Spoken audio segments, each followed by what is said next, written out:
Hello guys, ಮತ್ತೊಂದು ವಿಡಿಯೋಗೆ ಸ್ವಾಗತ. ಇವತ್ತು ನಾವು ಮಾತಾಡಕ್ ಹೋಗ್ತಿರುವಂತ ಒಂದು ಯೋಜನೆ ಪ್ರತಿಯೊಬ್ಬ ರೈತರಿಗೂ ತಿಳಿದಿರುತ್ತೆ ಮತ್ತೆ ಅದರ ಅವಶ್ಯಕತೆ ಕೂಡ ಗೊತ್ತಿರುತ್ತೆ. ಈ ಒಂದು ಯೋಜನೆ ಪ್ರಾರಂಭ ಆಗಿದ್ದು 2015ರಲ್ಲಿ ಭಾರತ ಸರ್ಕಾರ ಮತ್ತೆ ಕೃಷಿ ಮತ್ತು ರೈತ ಕಲ್ಯಾಣ ಇಲಾಖೆಯಿಂದಾಗಿ ಇದು ಜಾರಿಗೆ ಬಂದಿದ್ದು.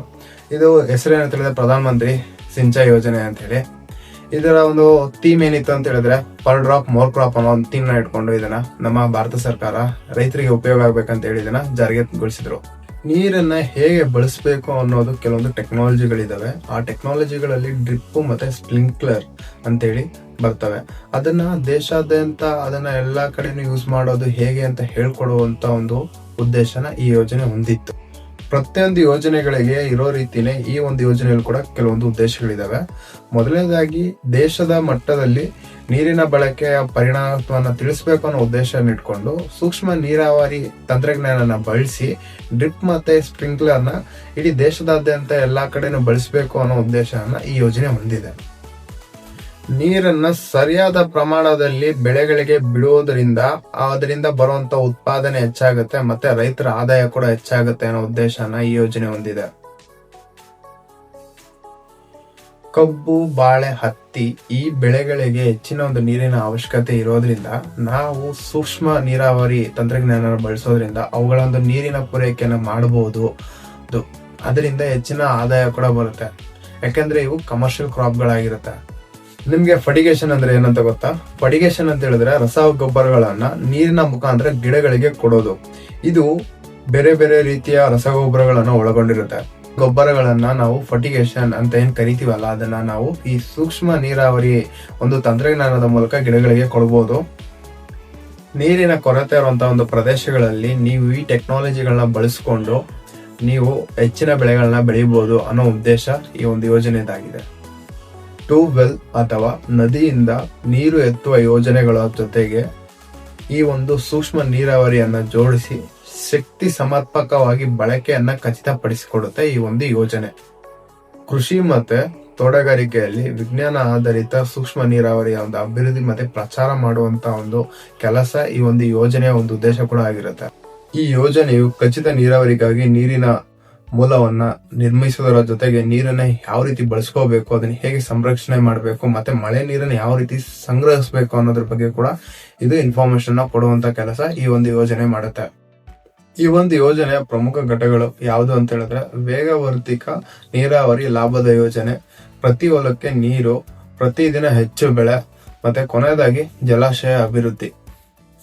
ಪರ್ ಡ್ರಾಪ್ ಮೋರ್ ಕ್ರಾಪ್ ಅನ್ನೋ ಒಂದು ಕಾನ್ಸೆಪ್ಟಿನ ಒಂದು ಪ್ರಮುಖ ಅಂಶಗಳು ಯಾವ ರೀತಿಯಾಗಿದೆ ಅಂತ ಹೇಳಿದ್ರೆ, ಮೊದಲನೇದಾಗಿ ಸಣ್ಣ ಮಟ್ಟದಲ್ಲಿ ನೀರಿನ ಒಂದು ಸಂಗ್ರಹಣೆ ಮಾಡೋದು, ಎರಡನೇದಾಗಿ ದ್ವಿತೀಯ ಸಂಗ್ರಹಣೆ ಯಾವ ರೀತಿಯಾಗಿ ಮಾಡ್ಕೋಬೇಕು ಅನ್ನೋದನ್ನ ತಿಳಿಸ್ಕೊಡುತ್ತೆ, ಮತ್ತೆ ಮೂರನೇದಾಗಿ ಅದಕ್ಕೆ ಬೇಕಾಗಿರೋ ಜಾಗತಿಕ ಕಾರ್ಯಕ್ರಮಗಳನ್ನ ಮತ್ತೆ ಮ್ಯಾನೇಜ್ಮೆಂಟ್ ಹೇಗ್ ಮಾಡ್ಬೇಕು ಅನ್ನೋದನ್ನ ತಿಳಿಸ್ಕೊಡುತ್ತೆ, ನಾಲ್ಕನೇದಾಗಿ ನೀರಾವರಿಯ ವ್ಯವಸ್ಥೆ, ಉದಾಹರಣೆಗೆ ಡ್ರಿಪ್ ಮತ್ತೆ ಸ್ಪ್ರಿಂಕ್ಲರ್ ಗಳನ್ನ ಹೇಗ್ ಬಳಸಬೇಕು, ಅದರ ಒಂದು ಅಪ್ಲಿಕೇಶನ್ ಯಾವ ರೀತಿ ಇದೆ, ಅದರ ಉಪಯೋಗಗಳೇನು ಅನ್ನೋದ್ರ ಬಗ್ಗೆ ಈ ಒಂದು ಯೋಜನೆ ಮುಖಾಂತರ ನಾವು ತಿಳ್ಕೊಬಹುದು.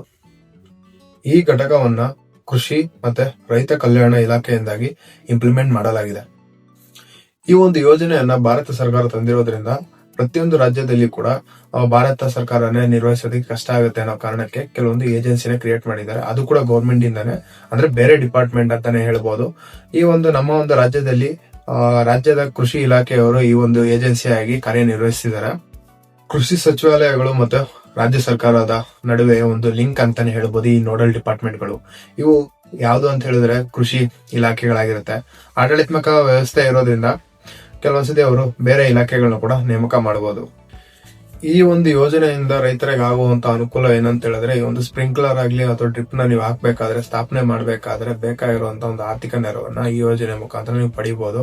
ಮತ್ತೆ ಈ ಒಂದು ನೀವು ಡ್ರಿಪ್ ನ ಹಾಕೋದ್ರ ಮೂಲಕ ಏನಾಗುತ್ತೆ ಅಂತ ಹೇಳಿದ್ರೆ ಹೆಚ್ಚಿನ ಬೆಳೆಗಳಿಗೆ ನೀರು ರೀಚ್ ಆಗೋದ್ರ ಮೂಲಕ ಹೆಚ್ಚಿನ ಫಲ ಸಿಗುವಂತ ಸಾಧ್ಯತೆಗಳು ಜಾಸ್ತಿ ಇರುತ್ತೆ.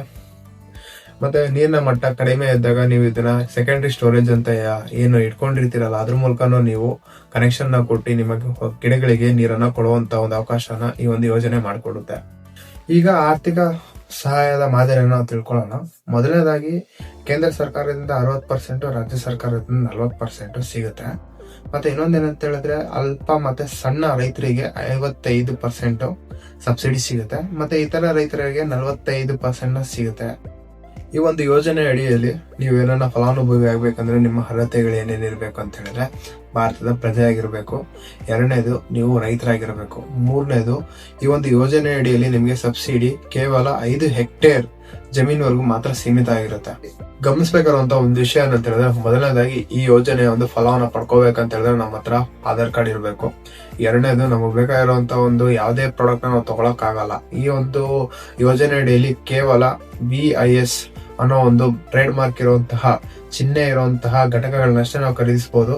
ಮತ್ತೆ ಈ ಒಂದು ಯೋಜನೆ ಅಡಿಯಲ್ಲಿ ಡೈರೆಕ್ಟ್ ಆಗಿ ನಮ್ಮ ಖಾತೆಗೆ ಹಣ ಬರುತ್ತೆ. ಕೊನೆಯದಾಗಿ ನೀವು ಒಂದು ಅಪ್ಲಿಕೇಶನ್ ಎಲ್ಲೆಲ್ಲಿ ಹಾಕ್ಬೋದು ಅಂತ ಹೇಳಿ ನಾನು ಇವಾಗ ನಿಮ್ಗೆ ತಿಳಿಸ್ಕೊಡ್ತಾ ಇದ್ದೀನಿ ಈ ಒಂದು ವಿಡಿಯೋ ಮುಖಾಂತರ. ಮೊದಲನೇದಾಗಿ ನಿಮ್ಮ ಒಂದು ಗ್ರಾಮ ಪಂಚಾಯತಿ ಅಥವಾ ಒಂದು ಕೃಷಿ ಇಲಾಖೆಗೆ ಸಂಬಂಧಪಟ್ಟಿರುವಂತಹ ಯಾವುದೇ ಒಂದು ಕಚೇರಿಗೆ ಹೋಗ್ಬೇಕು. ಅಲ್ಲಿ ನೀವು ಯೋಜನೆಗೆ ಸಂಬಂಧಪಟ್ಟ ಒಂದು ಅಪ್ಲಿಕೇಶನ್ ಫಾರ್ಮ್ ನೀವು ತಗೊಂಡು ಕಡ್ಡಾಯವಾಗಿರುವಂತಹ ವಿವರಗಳನ್ನ ಮತ್ತೆ ಇರುವಂತಹ ಎಲ್ಲಾ ಇನ್ಫಾರ್ಮೇಶನ್ ಡೀಟೇಲ್ಸ್ ನೀವು ಕೊಡ್ಬೇಕಾಗುತ್ತೆ. ಬೇಕಾದಲ್ಲಿ ನೀವು ಬೇಕಾಗಿರುವಂತಹ ಅದಕ್ಕೆ ಬೇಕಾಗಿರುವಂತಹ ಕೆಲವೊಂದು ಡಾಕ್ಯುಮೆಂಟ್ಸ್ ಗಳನ್ನ ನೀವು ಲಗತ್ತಿಸಬೇಕು, ಅಟ್ಯಾಚ್ ಮಾಡ್ಬೇಕಾಗುತ್ತೆ. ನೀವು ಅದಕ್ಕೆ ಸೈನ್ ಹಾಕ್ಬಿಟ್ಟು ಅದಕ್ಕೆ ಯಾರು ಕೊಡ್ಬೇಕಾಗಿರುವಂತಹ ಅಧಿಕಾರಿಗಳಿಗೆ ನೀವು ಅಲ್ಲಿ ಕೊಟ್ಟು ಆದ್ಮೇಲೆ ನೀವು ಅದಕ್ಕೆ ಅವರು ಅಕ್ನಾಲೇಜ್ಮೆಂಟ್ ನ ಕೊಡ್ತಾರೆ. ಅದೆಲ್ಲ ಆದ್ಮೇಲೆ ಸ್ವಲ್ಪ ದಿನಗಳಾದ್ಮೇಲೆ ನಿಮ್ಮ ಒಂದು ಸ್ಯಾಂಕ್ಷನ್ ಆಗುತ್ತೆ ಅಥವಾ ಅಪ್ರೂವ್ ಆದ್ಮೇಲೆ ನಿಮ್ಗೆ ಬೇಕಾಗಿರುವಂತಹ ಒಂದು ಯೂನಿಟ್ಸ್ ಗಳನ್ನ ಅಥವಾ ಘಟಕಗಳನ್ನ ನೀವು ತಗೊಳ್ಳೋದಕ್ಕೆ ದುಡ್ಡು ಜಮಾ ಆಗ್ಬಹುದು.